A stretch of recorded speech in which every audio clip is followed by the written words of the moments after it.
ഒരു 7-8 ഓംലെറ്റ് വരെ കഴിക്കാൻ പറ്റുന്ന, ആ ചോറ് ഒരു ദിവസവും മുടക്കാൻ പറ്റാത്ത, അതെ ജീൻസ് ഇട്ടാലും അതിന്റെ കൂടെ നല്ല ചുവന്ന കുറിയിടുന്ന ഒരു അനുവിനെയാണ് എനിക്കറിയാം. അതെ. അപ്പൊ ഈ കാര്യങ്ങളിലൊക്കെ ഇപ്പൊ വന്നിരിക്കുന്ന മാറ്റങ്ങൾ എന്തൊക്കെയാണ്? ഓംലെറ്റിന്റെ കാര്യത്തിൽ ചിലപ്പോൾ മാറിയിട്ടുണ്ടാവും. 7-8 ഇപ്പൊ കഴിക്കുമെന്ന് അറിയില്ല. ചിലപ്പോ പോയിരിക്കും, ഓംലെറ്റ് പോയിരിക്കും. ചോറ് ഒരാഴ്ച വരെയൊക്കെ മാനേജ് ചെയ്യാൻ പറ്റും. മാനേജ് ചെയ്യാൻ ഉം. ആലോചിക്കണം. 10-13 വർഷം കൊണ്ട് ഞാൻ ഇപ്പോഴും ഒരാഴ്ച വരെ മാനേജ് ചെയ്യാൻ പറ്റുള്ളൂ. ഇല്ലെങ്കിൽ എനിക്ക് മാനസിക പ്രശ്നം വരും, എന്റെ സ്വഭാവം മാറും, ദേഷ്യം വരും, മറ്റേ മൂഡ് സ്വിങ് വരുന്ന പോലെയാണ്. ചോറ് കിട്ടിയില്ലെങ്കിലും മൂഡ് സ്വിങ് വന്ന് ആരെങ്കിലും ചോദിക്കുമ്പോൾ ഞാൻ എനിക്ക് ചോറ് കിട്ടിയിട്ടില്ല, ഈ സംഭവമാണ് എനിക്ക്. ഒരാഴ്ച വരെയൊക്കെ എന്താ കാരണം എന്നൊക്കെ ചോദിക്കുമ്പോൾ ആൾക്കാർ PMS ഒക്കെ പറഞ്ഞത് എനിക്ക് ചോറ് കിട്ടിയിട്ടില്ല. PMS പ്രശ്നമൊന്നുമില്ല എനിക്ക്.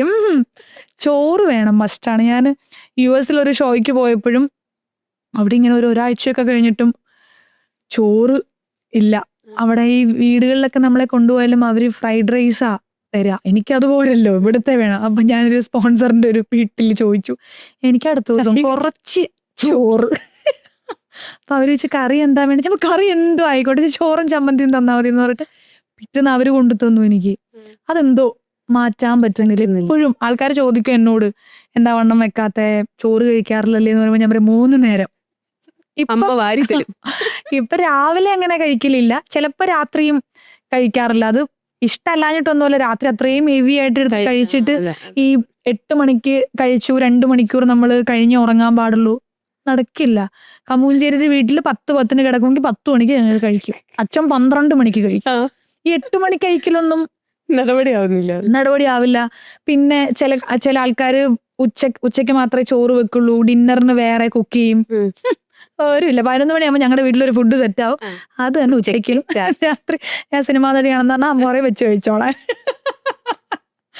അപ്പൊ അതുകൊണ്ട് ഇപ്പൊ ആദ്യക്ക് മറ്റേ നഴ്സറിന്ന് ഒരു അമൃതം പൊടി എന്ന് പറഞ്ഞൊരു കുറുക്ക് കിട്ടും, അത് ഞാനിങ്ങനെ കുറുക്കി കുടിക്കും രാത്രി കിടന്നുറങ്ങും. നല്ല ടേസ്റ്റാ. നല്ല ടേസ്റ്റാണ്. ഇത് ജീൻസിന്റെ കൂടെ കുറിയിടുന്ന അത് മാറി, ജീൻസ് അറിയില്ല.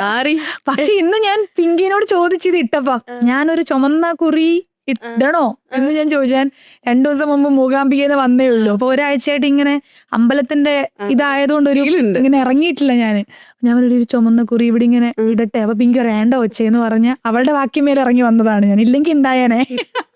വലിയ മാറ്റമൊന്നും സംഭവിച്ചില്ല. ചന്ദനം മേ ബി ഇടില്ലായിരിക്കും, എന്നാലും ജീൻസിന്റെ കൂടെ കുങ്കുമം തൊടല് ഇപ്പോഴും ഇൻസ്റ്റഗ്രാമിൽ കാണുമ്പോഴുള്ള മാറ്റമേ ഉള്ളൂ, അല്ലാതെ അനുശ്രീക്ക് വലിയ മാറ്റങ്ങളൊന്നും. പക്ഷെ നമ്മുടെ സമയത്തല്ലേ എൻ്റെ അമ്മോ, ഏലസ് കെട്ടിയ സ്വർണ്ണമാല.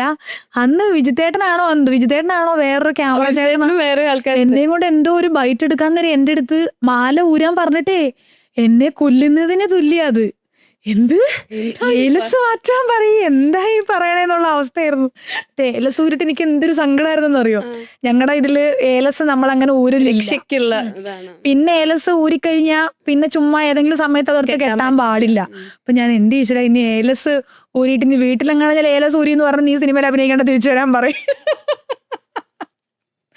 അന്നൊക്കെ എന്നെ കൊല്ലുന്നതിന് തുല്യാണ്. ആദ്യമായിട്ട് ഞാൻ 3/4 ഇടുന്നത് നമ്മുടെ ഷോന്റെ അന്നത്തെ എല്ലാവരുടെയും ഡ്രസ് മാറി മാറി ഇടുമായിരുന്നു.